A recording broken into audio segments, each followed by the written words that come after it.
বাবা কও বাবা তুমি যে আমার নিকে পাত্র দেখতেছিলে আমি আমার নিজের পাত্রই দেখছি ও আমার স্কুল ফ্রেন্ড করিম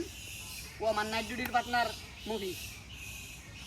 ও আমার আগে থেকে ভালোবাসে আর ওকে আমার কয়দিন আগে প্রপোজ করছে ঠিক আছে ভালোই করছো আমি একটু খুব বেজাল আছি দুটার মধ্যে কোনটারে বিয়ে করবো তুমি একটু চয়েস করে দাও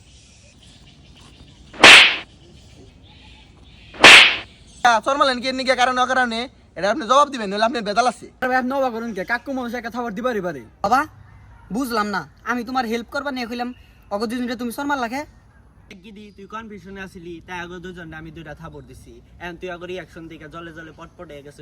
যে তোর কারে বিয়া করুন থাকবো ও বাবা বুঝছি তুমি অগ দুজনটা দুইটা থাপুর মারছো করিম তোমার নগে খারাপ ব্যবহার করছে মুভিস তোমার নগে ভালো ব্যবহার করছে তার মানে আমার বুঝা শেষ আমার মুভিস রে বিয়া করে রাখবো আরে মা না ওই জায়গায় মুভিস ভালো ব্যবহার করছে দেখাবার নিকে আর করিম ওই জায়গায় রিয়েল আসিল করিম ওই জায়গায় যা দুইটা কথা করা ছিল কয়ে দিছিল তোর জন্য করিমই ভালো হবো ঠিক আছে নাও তাহলে বাবা কো কাকু থাউন মারলেন কে অ্যানসার দেন তাতে আমারে আরে করিম র র বাবা কি কয় হই না নাও শালা তুই আমার থাউন মারলে কি নিয়ে অ্যানসার দেন নয়তো শাল মারবে